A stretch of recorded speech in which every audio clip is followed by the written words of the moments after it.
வரம் வேண்டுவோர்க்கு வரம் தரும் திருக்கல்யாண மாதாவே, எங்களுக்காக வேண்டிக் கொள்ளும். மரியினும் தயை நிறைந்த நாமத்தை பெற்ற திருக்கல்யாண மாதாவே, எங்களுக்காக வேண்டிக் கொள்ளும். சிறப்போடு பொற்பை நகரில் வீற்றிருக்கும் திருக்கல்யாண மாதாவே, எங்களுக்காக வேண்டிக் கொள்ளும். குழந்தை செல்வம் வேண்டுவோர்க்கு வரம் தரும் திருக்கல்யாண மாதாவே, எங்களுக்காக வேண்டிக் கொள்ளும். நோயுற்றோர் துன்பத்தை அகற்றி நலமருளும் திருக்கல்யாண மாதாவே, எங்களுக்காக வேண்டிக் கொள்ளும்.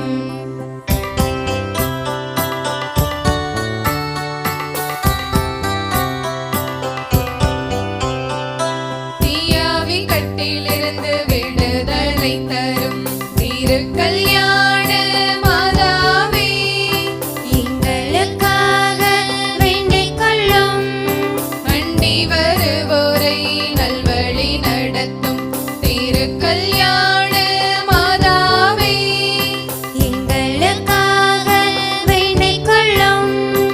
உம்மை நம்பினோரை கைவிடாத திருக்கல்யாண மாதாவே, எங்களுக்காக வேண்டிக் கொள்ளும். விண்ணுலகத்தின் ரோஜா மலரான திருக்கல்யாண மாதாவே, எங்களுக்காக வேண்டிக் கொள்ளும். தங்கத்தேரில் அமர்ந்து அருள் தரும் திருக்கல்யாண மாதாவே, எங்களுக்காக வேண்டிக் கொள்ளும்.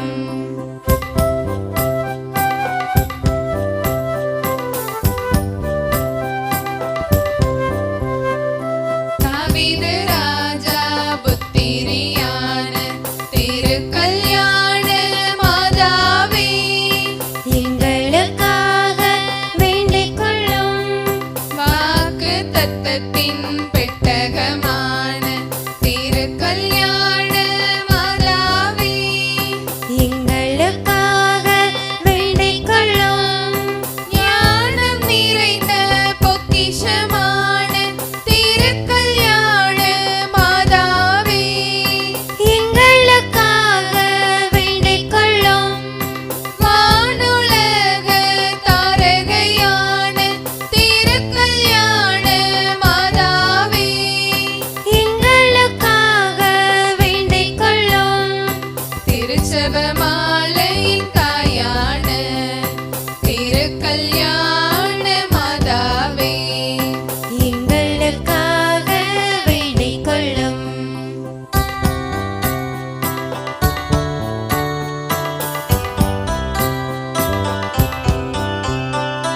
மோட்சத்தின் வழியான திருக்கல்யாண மாதாவே, எங்களுக்காக வேண்டிக்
வேண்டிக் கொள்ளும் எங்களுக்காக வேண்டிக் கொள்ளும் எங்களுக்காக வேண்டிக் கொள்ளும்.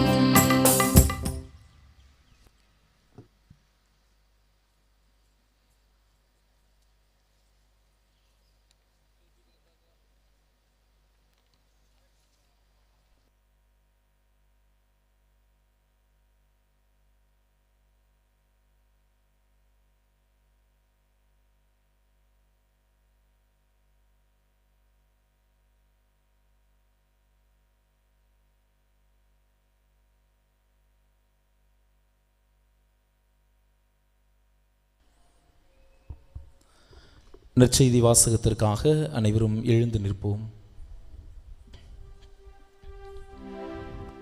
ஆண்டவர் உங்களோடு இருப்பாராக. உம் ஆன்மாவோடும் இருப்பாராக.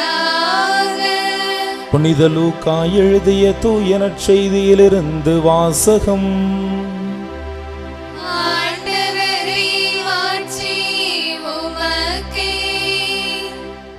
லூக்கா நற்செய்தி முதல் பிரிவு 39 தொடங்கி 45 வரையிலான இறைவார்த்தை. லூக்கா நற்செய்தி முதல் பிரிவு 39 தொடங்கி 45 வரையிலான இறைவார்த்தை. அக்காலத்தில் மரியா புறப்பட்டு யூதேய மலை நாட்டிலுள்ள ஓர் ஊருக்கு விரைந்து சென்றார். அவர் செக்கரியாவின் வீட்டை அடைந்து எலிசபெத்தை வாழ்த்தினார். மரியாவின் வாழ்த்தை எலிசபெத்து கேட்ட பொழுது அவர் வயிற்றில் இருந்த குழந்தை மகிழ்ச்சியால் துள்ளிற்று. எலிசபெத்து தூய ஆவியால் முற்றிலும் ஆட்கொள்ளப்பட்டார். அப்போது அவர் உரத்த குரலில், பெண்களுக்குள் நீர் ஆசி பெற்றவர், உம் வயிற்றில் வளரும் குழந்தையும் ஆசி பெற்றதே. என் ஆண்டவரின் தாய், என்னிடம் வர நான் யார்? உம் வாழ்த்துரை என் காதில் விழுந்ததும் என் வயிற்றினுள்ளே குழந்தை பேருவகையால் துள்ளிற்று. ஆண்டவர் உமக்கு சொன்னவை நிறைவேறும் என்று நம்பிய நீர் பேறு பெற்றவர் என்றார். ஆண்டவரின் அருள் வாக்கு. கிறிஸ்துவே உமக்கு புகழ்.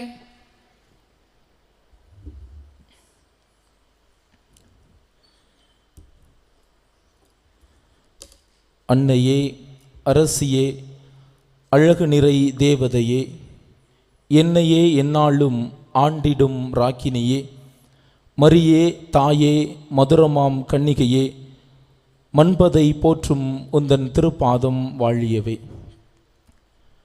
கிறிஸ்து இயேசுவில் அன்புக்குரிய சகோதர சகோதரிகளே, திருமண வரமும் குழந்தை பேரும் தரும் திவ்ய திருக்கல்யாண தாயின் அன்பு பிள்ளைகளே, பொற்பையின் அதிசயமாய் அருள் தரும் இமயமாய் நம்முடைய மண்ணில் எழுந்தருளி இந்த மண்ணில் வாழுகின்ற மக்களுக்கும் இந்த மண்ணில் இந்த தாயினுடைய திருத்தலத்தை தேடி வரும் பிள்ளைகளுக்கும் அருள் வரங்களையும் ஆசீர்வாதங்களையும் அள்ளி பொழிகின்ற நம்முடைய ஏக அடைக்கலமும் விண்ணக பரிந்துரையாளரும் பாதுகாவலருமாக இருக்கின்ற திவ்ய திருக்கல்யாண மாதாவுக்கு திருவிழாவை 113ஆம் ஆண்டு தேர் திருவிழாவை நாம் சிறப்பாக கொண்டாடி கொண்டிருக்கின்றோம். நேற்றைய நாளில் இந்த தாயினுடைய உருவம் பொறிக்கப்பட்ட திருக்கொடிகளை விண்ணுயர ஏற்றி பறக்க விட்டு இன்று திருவிழாவினுடைய 2வது நாளுக்கு நாம் கடந்து வந்திருக்கிறோம். எனவே இந்த மறையுரையினுடைய தொடக்கத்திலேயே உங்கள் அனைவருக்கும் திருக்கல்யாண மாதாவின் 2ஆம் திருவிழா நல் வாழ்த்துக்களை பெரும் மகிழ்ச்சியோடு நான் தெரிவித்துக் கொள்கிறேன். கைத்தட்டலாமே. அன்புக்குரியவர்களே, கடந்த 2024ஆம் ஆண்டு, இந்த ஆண்டு 2026, கடந்த 2025ஆம் ஆண்டு நம்முடைய கோயிலில் முழு இரவு ஜெபமாலை நடைபெற்றது, அப்படிதானே? அதற்கு முந்தைய ஆண்டு 2024ஆம் ஆண்டும் முதல் முறையாக முழு இரவு ஜெபமாலை நடைபெற்ற போது அந்த முழு இரவு ஜெபமாலையினுடைய தொடக்கத்திலே நான் சொன்னேன், எத்தனை பேருக்கு நினைவிருக்கும் என்று தெரியவில்லை, கத்தோலிக்க திருச்சபையையும் அன்னை மரியாவையும் ஒருபோதும் பிரிக்க முடியாது. ஏனென்றால் இந்த கத்தோலிக்க திருச்சபையில் இன்றைக்கு இந்த தாய்க்கு கொடுக்கப்பட்டிருக்கிற அந்த இடம் என்பது மிக மிக உயரமான மிக மிக போற்றுதலுக்குரிய ஒரு இடம். நமக்கு தெரியும், இன்றைக்கு உலகத்தில் எங்கெல்லாம் கத்தோலிக்க திருச்சபை இருக்கிறதோ அங்கெல்லாம் கத்தோலிக்க தேவாலயங்கள் இருக்கின்றன. இப்படி உலகத்திலே கட்டப்பட்டிருக்கின்ற கத்தோலிக்க ஆலயங்களில் அதிகமான ஆலயங்கள் யாருடைய பெயரால் கட்டப்பட்டிருக்கின்றன? யாருடைய பெயரால்? நிச்சயமாக அன்னை மரியாவுடைய பெயரால் தான் அன்னைக்கு அர்ப்பணிக்கப்பட்ட கோயில்களாகத்தான் கட்டப்பட்டிருக்கின்றன. அது மட்டுமல்ல, நம்முடைய கத்தோலிக்க திருச்சபையில் நாம் பயன்படுத்துகிற அன்றாட ஜெபங்களில் அதிகமான ஜெபங்கள் யாரை பற்றி இருக்கின்றன? அன்னை மரியாவை பற்றி தான் இருக்கின்றன. மரியே வாழ்க என்ற ஒற்றை வார்த்தையில் தொடங்கி 53 மணி ஜெபமாலை வரை இந்த அன்னைக்கு, தாய்க்கு பலவிதமான ஜெபங்களை நாம் ஒவ்வொரு நாளும் ஜெபித்து கொண்டே இருக்கிறோம். அதே போல கத்தோலிக்க கோயில்கள் எங்கெல்லாம் இருக்கின்றதோ அங்கெல்லாம் நிச்சயமாக ஒவ்வொரு கோயிலிலும் குறைந்தது 2 சுரூபங்கள் இருக்கும். ஒன்று ஆண்டவர் இயேசுடைய பாடுபட்ட திருச்சுரூபம் இருக்கும், மற்றொன்று அன்னை மரியாவுடைய திருச்சுரூபம் இருக்கும். அன்னை மரியாவுடைய சுரூபம் இல்லாத ஒரு கத்தோலிக்க கோயிலையாவது இந்த உலகத்தில் பார்க்க முடியுமா? பார்க்க முடியுமா? நிச்சயமாக முடியாது. அதே போல் அன்னை மரியாவுடைய படம் இல்லாத ஒரு கத்தோலிக்க வீட்டை காண்பிக்க முடியுமா? நிச்சயமாக முடியாது. இப்படியே நாம் சொல்லிக்கொண்டே போனோம் என்றால் கத்தோலிக்கர்கள் அதிகமானவர்கள் யாருடைய பெயரை வைத்திருக்கிறோம்? அன்னை மரியாவுடைய பெயரை தான் வைத்திருக்கிறோம். அதே போல இது ஏதோ சாதாரண மக்களிடம் மட்டுமல்ல, இந்த கத்தோலிக்க திருச்சபையினுடைய உயர்ந்த ஸ்தானத்தில் தலைமை பொறுப்பில் இருக்கக்கூடிய திருத்தந்தையினுடைய பெயரால் வெளியிடப்படுகிற சுற்றுமடல்கள் கூட அது எந்த கருத்தை அடிப்படையாக கொண்ட சுற்றுமடலாக இருந்தாலும் கடைசியில் அது அன்னை மரியாவை பற்றி பேசாமல் முடிவது கிடையாது. அந்த அளவிற்கு இந்த தாயை நாம் மிகுந்த பெருமைக்குரிய ஒருவராக, வணக்கத்திற்குரிய ஒருவராக போற்றி கொண்டாடி கொண்டிருக்கிறோம். கொஞ்சம் யோசித்து பார்த்தோம் என்று சொன்னால், இந்த உலகத்திலேயே கடவுளுக்கு அடுத்த ஒரு இடத்தை பிடித்திருக்கக்கூடிய ஒரு மனிதர் யார்தான்? அன்னை மரியா தான். ஆண்டவருக்கு அடுத்து அன்னை மரியா, அவருக்கு அடுத்து தான் புனிதர்கள் என்று கத்தோலிக்க திருச்சபையினுடைய விசுவாசம் நமக்கு கற்றுக் கொடுக்குது. அப்படி என்றால் கடவுளுக்கு அடுத்த இந்த உயர்ந்த இடத்தை அன்னை மரியாவுக்கு கொடுத்து நாம் போற்றுகிறோம், பெருமைப்படுத்துகிறோம். அந்த தாயை வணக்கத்திற்குரியவராக, மாட்சிக்குரியவராக நாம் போற்றிக் கொண்டிருக்கிறோம் என்று சொன்னால், அன்னை மரியா ஒரு பேறு பெற்ற பெண்மணி. அப்படிதானே? அப்படிதானே? நற்செய்தியில், லூக்கா நற்செய்தியில் 1 அதிகாரம் 48வது இறைவார்த்தையில் அன்னை மரியாவே சொல்லுவார், இது முதல் எல்லா தலைமுறைகளும் என்னை பேறு பெற்றவர் என போற்றும் என்று சொல்லுவார். அது மட்டுமல்ல, அதற்கு 2 வசனங்களுக்கு முன்னால் வாசித்தோம் என்று சொன்னால், இப்போது வாசிக்கப்பட்ட இந்த நற்செய்தி பகுதியிலும் எலிசபெத் அம்மாள் அன்னை மரியாவை சந்தித்து தன்னுடைய வயிற்றிலிருந்த குழந்தை திருமுழுக்கு யோவான் தூய ஆவியால் நிரப்பப்பட்ட போது, அன்னையினுடைய வருகையை உணர்ந்து அவர் வயிற்றினுள்ளே துள்ளி குதித்த போது எலிசபெத் அம்மாளும் சொல்லுவார், ஆண்டவர் உமக்கு சொன்னவை நிறைவேறும் என்று நம்பிய நீர் பேறு பெற்றவர் என்று சொல்வார். அப்படி என்றால் அன்னை மரியா போற்றுதலுக்குரியவர், பெருமைக்குரியவர், வணக்கத்திற்குரியவர், பேறு பெற்றவர் என்றால் அதற்கு அடிப்படை காரணம் ஆண்டவர் தனக்கு சொன்னவை நிறைவேறும் என்று அவர் நம்பியதால் அவர் பேறு பெற்றவர். அப்படி என்றால் அன்னை மரியாவுடைய நம்பிக்கை தான் அவரை பேறு பெற்றவராக உயர்த்தி இருக்கிறது என்று சொல்லலாம். அதனால்தான் இன்றைக்கு நாம் சிறப்பிக்கின்ற இந்த 2வது திருவிழாவில் நமக்கு தரப்பட்டிருக்கக்கூடிய மைய சிந்தனை என்ன சொல்லுகிறது? இன்னைய நாளினுடைய தலைப்பு என்னது? நம்பிக்கையினால் நற்பேறு பெற்றவர் நம் தாய் என்று சொல்லுகிறோம். அன்புக்குரியவர்களே, இந்த நம்பிக்கையை குறித்து நாம் கொஞ்சம் அதிகமாக சிந்திக்க வேண்டியிருக்கிறது. ஒரு ஊரில் ஒரு கத்தோலிக்க கிறிஸ்தவ ஆலயம் இருந்ததாம். ஒரு பாரம்பரியமான ஊர். எல்லா மக்களுமே கத்தோலிக்க கிறிஸ்தவ சமயத்தை பின்பற்றுகிறவர்கள். ஒவ்வொரு நாளும் ஆலயத்திலே திருப்பலியும் வழிபாடுகளும் நடத்தி கத்தோலிக்க விசுவாசத்திலே வாழ்ந்து கொண்டிருக்கிற மக்கள் இருந்த ஒரு ஊர். அந்த ஊரில் அந்த கோயிலுக்கு எதிர்ப்புறமாக இருந்த ஒரு இடம் காலியாக இருந்தது. திடீரென்று ஒரு நாள் ஒரு கடவுள் நம்பிக்கை இல்லாத ஒரு மனிதர் அந்த இடத்தை விலைக்கு வாங்குகிறார். வாங்கியவர் என்ன செய்கிறார்? கோயிலுக்கு நேர் எதிராக அந்த இடம் இருந்தபோது அந்த இடத்துல ஒரு மதுபான கடையை அவர் ஆரம்பிக்கிறார். கோயிலுக்கு எதிர்த்தாப்புல ஒரு மதுபான கடை இருந்தால் நல்லா இருக்குமா? நல்லா இருக்குமா? நல்லா இருக்காது. அப்படி தானே? உடனே அந்த மக்கள் எல்லாம் என்ன செய்கிறார்கள்? பங்கு தந்தையை சந்திக்கிறார்கள். ஊர் பெரியவர்கள் எல்லாம் கலந்து பேசுகிறார்கள். எல்லோரும் சேர்ந்து அந்த கடையினுடைய உரிமையாளரை பார்த்து பேசுகிறார்கள். ஐயா, இப்படி நாங்கள் கோயிலில் பூசையும் வழிபாடும் நடத்துகிற இந்த இடத்துக்கு ஏற்றாப்புல இப்படி ஒரு மதுபான கடையை நீங்கள் வைத்திருப்பது நல்லது கிடையாது. தயவுசெய்து இந்த கடையை காலி செய்து விடுங்கள் என்று அவர்கள் சொல்லுகிறார்கள். கடவுளே இல்லை என்று சொல்லுகிற அவரிடம் இதெல்லாம் சொன்னால் கேட்பாரா?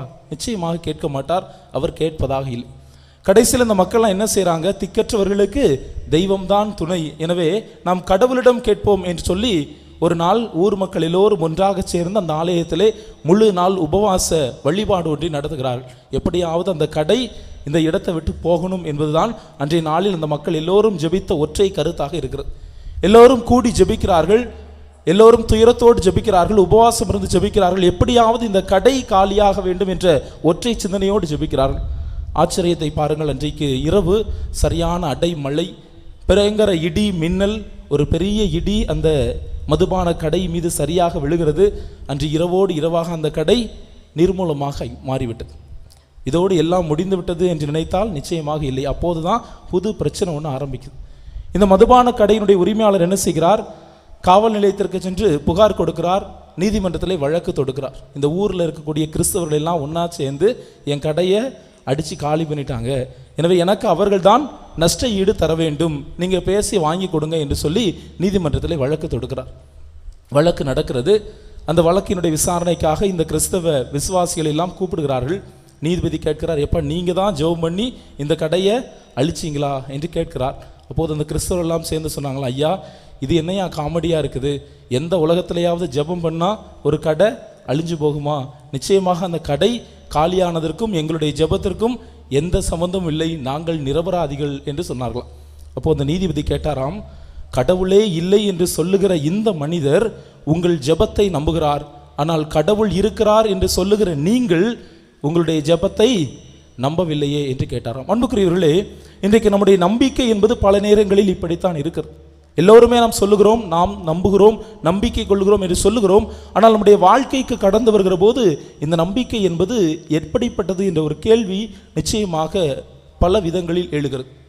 இந்த நம்பிக்கையை பற்றி நாம் சிந்திக்கிற போது இந்த நம்பிக்கை என்ற வார்த்தை மிக மிக அற்புதமான ஒரு வார்த்தை. இன்றைக்கு இந்த ஒட்டுமொத்த உலகத்தையே இரண்டாக பிரித்த ஒரு வார்த்தை இந்த நம்பிக்கை என்ற வார்த்தை என்று சொல்லலாம். ஏன்னா ஒட்டுமொத்த உலகத்தையும் இரண்டாக, கடவுளை நம்புகிறவர்கள் ஒரு பக்கம், கடவுளை நம்பாதவர்கள் ஒரு பக்கம், நாத்திகர்கள் ஒரு பக்கம், ஆத்திகர்கள் ஒரு பக்கம் என்று பிரித்த ஒரு பயங்கரமான வார்த்தை இந்த நம்பிக்கை என்கிற வார்த்தை.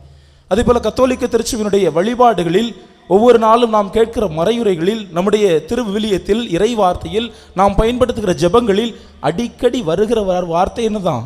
இந்த நம்பிக்கை என்கிற வார்த்தை. இப்படி நம்முடைய வழிபாடுகளில் நாம் பயன்படுத்துகிற, நம்முடைய மறையுரைகளில் நாம் கேட்கிற ஒவ்வொரு நாளும் நமக்கு மிக பரிச்சயமான ஒரு வார்த்தையாக இருந்தாலும், நம்பிக்கை அப்படின்னா என்ன என்று கேட்டோம் என்றால் நாம் சொல்லிடுவோமா?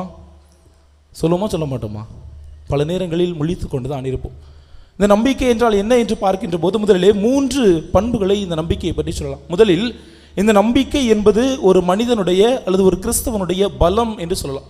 சின்ன வயசில் மறைக்கல்வி புத்தகங்களை பார்த்தால் அந்த மறைக்கல்வி பாடங்களுக்கு பின்னால் பல்வேறு பழமொழிகள் இருக்கும். அதிலே ஒரு பழமொழி இப்படி இருக்கும், யானையின் பலம் தும்பிக்கையிலே, கிறிஸ்தவனின் பலம் நம்பிக்கையிலே என்று சொல்லப்பட்டிருக்கும். அப்படின்னா நம்பிக்கை என்பது கிறிஸ்தவர்களாகிய நம்முடைய பலம் என்று சொல்லலாம். இரண்டாவதாக, இந்த நம்பிக்கை என்பதுதான் கிறிஸ்தவர்களாகிய நம்முடைய அடையாளம்.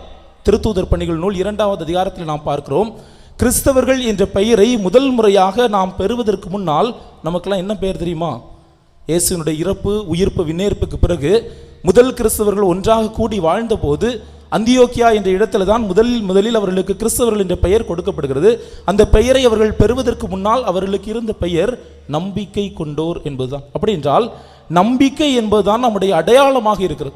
மூன்றாவதாக நாம் பார்க்கிறோம், ஆண்டவரே சொல்லுவார், கடுகளவு நம்பிக்கை உனக்கு இருந்தால் இந்த காட்டு அத்திமரத்தை நோக்கி நீ பெயர்ந்து போய் கடலில் விழு என்று சொன்னால் அது நடக்கும் என்று சொல்லுவார். அப்படி என்றால் இயேசு நம்மிடம் எதிர்பார்க்கிற ஒரு பண்பு இந்த நம்பிக்கை என்று சொல்லும். ஆக நம்பிக்கை என்பது நம்முடைய பலம், நம்பிக்கை என்பது நம்முடைய அடையாளம், நம்பிக்கை என்பது இயேசு நம்மிடம் எதிர்பார்க்கிற ஒரு பண்பு. அப்போது பொதுவாக மனித வாழ்க்கையில் ஒரு மனிதனிடம் 3 வகையான நம்பிக்கை இருக்க வேண்டும் என்று சொல்வார், அல்லது நம்முடைய நம்பிக்கை என்பது 3 நிலைகளில் இருக்க வேண்டும் என்று சொல்வார். என்ன அப்படின்னா, முதலில் ஒவ்வொரு மனிதனும் தன்னை நம்ப வேண்டும். அதற்கு பெயர் என்ன? தன்னை நம்புவதற்கு பெயர் என்ன? தன்னை நம்புவதற்கு பெயர் தன்னம்பிக்கை. இரண்டாவதாக, தன்னை நம்புவது மட்டுமல்ல, தன்னோடு இருக்கிற பிறரையும் நம்ப வேண்டும். அதற்கு பெயர் பிறர் நம்பிக்கை. மூன்றாவதாக, தன்னை நம்புகிறவர், தன்னோடு இருக்கிற மனிதர்களை நம்புகிறவர்கள் தனக்கு மேலே இருக்கிற கடவுளை, இறைவனை நம்ப வேண்டும். அதற்கு பெயர் இறை நம்பிக்கை. இந்த 3 நம்பிக்கைகளும் எப்படிப்பட்டது என்று பார்க்கின்ற போது முதல்ல இந்த தன்னம்பிக்கையை பற்றி நாம் பேச வேண்டும் என்றால், இன்றைக்கு இந்த உலகத்திலே பல்வேறு துறைகளில், பல்வேறு இடங்களில் சாதித்த மனிதர்களுடைய வரலாற்றை நாம் பார்த்தோம் என்றால், அவர்கள் சாதிக்க தொடங்கிய புள்ளி என்னது? என்னால் முடியும் என்று நம்பியதான். எப்போது ஒரு மனிதன் என்னால் முடியாது என்று முடங்கி போகிறானோ அப்போது அவன் எந்த வளர்ச்சியையும் எட்ட முடியாது, எதையும் சாதிக்க முடியாது. அப்படி என்றால் தன்னை நம்புகிற ஒரு மனிதனால் மட்டும்தான் சாதிக்க முடியும் என்று சொல்லலாம். அதே போல பிறர் நம்பிக்கை என்று பார்க்கிற போது, எப்போது ஒரு மனிதன் தன்னோடு வாழுகிற பிறரை நம்பாமல் இருக்கிறானோ அப்போது இந்த உலகத்தில் அவன் வாழவே முடியாது. கொஞ்சம் யோசித்து பாருங்கள். திடீரென்று நமக்கு காய்ச்சல் அடிக்குது, உடம்பு சரியில்லாமல் போகுது. நம்முடைய பங்கு தந்தைக்கும் பிரதருக்கும் கூட 2 நாட்களாக உடல்நிலை சரியில்லை. சரி, உடம்பு சரியில்லை அப்படின்னு சொல்லிட்டு திசையன்வெளியில் போய் ஒரு மருத்துவமனையில் மருத்துவரை பார்க்கிறோம் என்று வைத்துக்கொள்ளும்.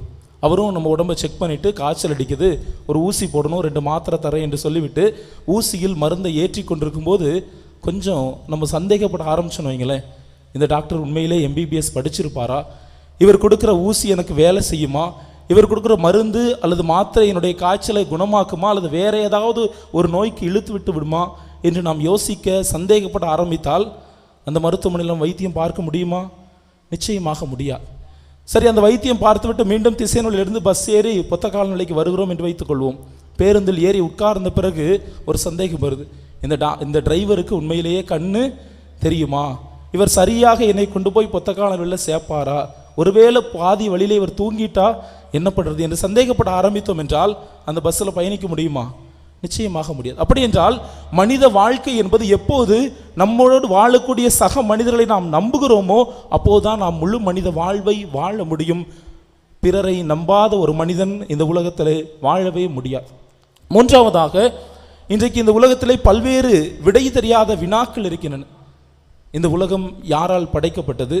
ஒவ்வொரு நாளும் சூரியனை உதிக்கவும் மறையவும் செய்வது யார்? பிறக்கின்ற மனிதன் இறக்கின்றானே, இந்த எப்போது பிறக்க வேண்டும் எப்போது இறக்க வேண்டும் என்பதெல்லாம் யார் நாள் குறித்து வைக்கிறார் என்றெல்லாம் நாம் கேள்வி கேட்க ஆரம்பித்தோம் என்றால் எல்லாரும் கடைசியில் சொல்கிற பதில் என்ன? இதெல்லாம் யார் செய்கிறார்? கடவுள் செய்கிறார் என்று சொல்கிறோம். கடவுளை நம்பாதவர்கள் கூட இதை நமக்கு மிஞ்சிய ஒரு ஆற்றல், ஒரு சக்தி, இயற்கை இதை செய்கிறது என்று சொல்கிறார். அப்படின்னா எப்போது கடவுளை அல்லது நமக்கு மேல் இருக்கக்கூடிய அந்த ஆற்றலை ஒரு மனிதன் நம்புகிறானோ அப்போதுதான் அவன் இந்த உலகத்தில் இருக்கக்கூடிய பல்வேறு கேள்விகளுக்கு பதில் சொல்ல முடியும். இப்போ தன்னை நம்புகிற ஒரு மனிதனால் தான் சாதிக்க முடியும். தன்னோடு இருக்கிற பிறரை நம்புகிற ஒரு மனிதனால் தான் வாழ முடியும். தனக்கு மேல் இருக்கிற கடவுளை நம்புகிற ஒரு மனிதனால் தான் இது கேட்கப்படுகிற கேள்விகளுக்கு பதில் சொல்ல முடியும். எனவே இந்த 3 நம்பிக்கையினுடைய நிலைகளும் ஒரு மனிதனுடைய வாழ்க்கையிலே இருக்க வேண்டும் என்று சொல்வார். இப்போ நம்முடைய அன்னை மரியாவுடைய வாழ்க்கை நாம் பார்த்தோம் என்று சொன்னால் இந்த 3 விதமான நம்பிக்கைகளும் அந்த தாயினுடைய வாழ்விலே இருந்தன என்று சொல்லலாம். முதல்ல, அன்னை மரியாவுக்கு தன்னம்பிக்கை இருந்ததா இல்லையா? இருந்துச்சா இல்லையா? கொஞ்சம் யோசித்து பாருங்கள். லூக்கா நற்செய்தி 1 அதிகாரம் 26வது இறைவார்த்தையில் அன்னை மரியாவை பற்றிய முதல் அறிமுகம் விவிலியத்தில் இப்படி தொடங்குகிறது. 6ஆம் மாதத்தில் கபிரியேல் என்னும் வானதூதரை கடவுள் கலிலேயாவில் உள்ள நாசரேத்து என்ற ஊரில் வாழ்ந்த ஒரு கன்னியிடம் அனுப்பினார். அவர் தாவீது குலத்தை சார்ந்த யோசேப் என்பவருக்கு மன ஒப்பந்தமானவர். அவர் பெயர் மரியா என்று சொல்லி தொடங்குகிறது. அதற்கு பிறகு பார்த்தோம் என்று சொன்னால் கடவுளுடைய திருமுன் நிற்கிற அந்த கபிரியேல் என்கிற வானதூதர் நாசரேத்தில் வாழ்ந்த அன்னை மரியாவை சந்திக்கிறார். இந்த உலகத்தினுடைய மீட்பரை பெற்றெடுப்பதற்காக ஒரு தாயாக கடவுள் அவரை தேர்ந்தெடுக்கிறார் என்று சொல்லுகிறார். பலவிதமான காரியங்களை அவரிடம் பேசுகிறார். இந்த நிகழ்ச்சி நடக்கும்போது அன்னை மரியாவுக்கு எத்தனை வயசு தெரியுமா? வெளி அறிஞர்கள் சொல்லுகிறார்கள், கபிரியேல் தூதரை சந்தித்த போது அன்னை மரியாவுக்கு அதிகபட்சம் 13 வயது தான் இருந்திருக்கும் என்று சொல்லுகிறார். ஏனென்றால் அன்றைய யூத சமூகத்தில் 13 வயது என்பது ஒரு பெண் தன்னுடைய திருமணத்திற்காக நிச்சயிக்கப்பட்டிருக்கிற ஒரு காலம். எனவே யோசேப்போடு மன ஒப்பந்தம் செய்யப்பட்டிருந்தவர் மரியா என்ற அடிப்படையில் நாம் பார்க்கின்ற போது கபிரியேல் தூதருக்கும் அன்னை மரியாவுக்கும் அந்த சந்திப்பு நடந்தபோது அந்த தாய்க்கு நிச்சயமாக 13 வயது தான் இருந்திருக்க வேண்டும் என்று சொல்லுகிறார். அப்போ 13 வயது நிரம்பிய ஒரு சின்ன குழந்தை, அந்த குழந்தையிடம் போய் கடவுளுடைய தூதர் சொல்லுகிறார், நீர் கடவுள் உம்மோடு இருக்கிறார், உன்னத கடவுளின் வல்லமை உம்மீது நிழலிடும், தூய ஆவி உம்மீது வருவார், நீர் ஒரு மகனை பெற்றெடுக்க போறீர் என்றெல்லாம் சொன்னபோது நான் ஒரு சின்ன பெண், என்னால் இதையெல்லாம் செய்ய முடியுமா என்று அந்த தாய் சந்தேகப்பட்டிருந்தால், தன்னை நம்பாமல் போயிருந்தால் இன்றைக்கு நீங்களும் நானும் மீட்பை பெற்ற மக்களாக இந்த இடத்திலே உட்கார்ந்திருக்க முடியாது. அப்படினால் முதலில் தன்னை நம்பியவராக அன்னை மரியா இருந்தார் என்று நாம் பார்க்கிறோம். இரண்டாவதாக, தன்னை மட்டுமல்ல தன்னோடு இருந்த பிறரையும் அவர் நம்பினார். நிறை மாத கர்ப்பிணியாக இருந்த அவரை பெத்லகேமுக்கு மக்கள் தொகை கணக்கெடுப்புக்காக யோசேப்பு கூட்டி போகிறார். நான் நிறை மாத கர்ப்பிணியாக இருக்கிறேன், எப்போது வேண்டுமானாலும் எனக்கு குழந்தை பிறக்கலாம், இப்படிப்பட்ட ஒரு பெரிய பயணத்தை என்னால் செய்ய முடியுமா? யோசேப்பு என்னை பத்திரமாக கூட்டிட்டு போய் சேர்ப்பாரா என்று அந்த தாய் சந்தேகப்படவில்லை. யோசேப்பு போய் நம்பினார். அது மட்டுமல்ல, தன்னுடைய 33 வயது மகன் திடீரென்று சிலுவையிலே கொலை செய்யப்படுகிறார். அதற்கு பிறகு நான் என்ன ஆவேன், என்னுடைய வாழ்க்கை எப்படி இருக்கும் என்ற பல்வேறு குழப்பங்களோடும் கவலைகளோடும் இருக்கிற போது குற்றுயிரும் குலையுருமாக சிலுவையிலே தொங்கிக் கொண்டிருக்கிற இயேசு அவரை பார்த்து, இதோ உம்முடைய மகன் என்று தன்னுடைய சீடரை கைகாட்டுகிறார். யோவான் அச்சியரால் சொல்லுகிறார், அந்நேரமே அச்சீடர் அந்த அன்னை தாயை ஏற்றுக்கொண்டார் என்று. அப்படி என்றால் உடனடியாக தன்னுடைய மகனுடைய மாணவராக சீடராக இருந்த ஒரு சிறுவனோடு சேர்ந்து அவரோடு வசிக்க ஆரம்பிக்கிறார் அன்னை மரியா. ஒருவேளை இந்த சின்ன பையன் என்னை பார்த்துக்குவானா, என்னுடைய மகனை நம்பி இவனோடு நான் போகலாமா, எபேஸ் நகரில் என்னுடைய எஞ்சிய வாழ்க்கையை காப்பாற்ற யோவானால் முடியுமா என்று அன்னை மரியாள் சந்தேகப்பட்டிருப்பாரா என்றால் நிச்சயமாக இல்லை. ஏனென்றால் அந்த தாய் பிறரை நம்பக்கூடிய தாயாக இருந்தார். மூன்றாவதாக, அவர் தனக்கு மேல் இருந்த கடவுளை நம்புகிறாரா என்று கேட்டார். நிச்சயமாக நம்பினார். அதனால் தான் எலிசபெத் சொல்லுவார், ஆண்டவர் உமக்கு சொன்னவை நிறைவேறும் என்று நம்பிய நீர் பேறு பெற்றவர் என்று சொன்னார். அப்படி என்றால் அன்னை மரியாவிடம் தன்னம்பிக்கை இருந்தது, அன்னை மரியாவிடம் பிறர் நம்பிக்கை இருந்தது, அன்னை மரியாவிடம் இறை நம்பிக்கையும் இருந்தது. தன்னை நம்பியவராக, தன்னோடு இருந்த பிறரை நம்பியவராக, தனக்கு மேல் இருந்த கடவுளை நம்பியவராக அன்னை மரியா இருந்தார். அதனால்தான் பேறு பெற்ற ஒரு பெண்மணியாக இன்றளவும் நம்மால் போற்றப்படுகிறார், வணக்கத்திற்கு உரியவராக கருதப்படுகிறார். அன்புக்குரியவர்களே, அன்னை மரியாவை போல நாமும் பேறு பெற்றவர்களாக மாற வேண்டும் என்றால் அந்த தாயை போல நாமும் நம்பிக்கையுள்ள மக்களாக இருக்க வேண்டும்.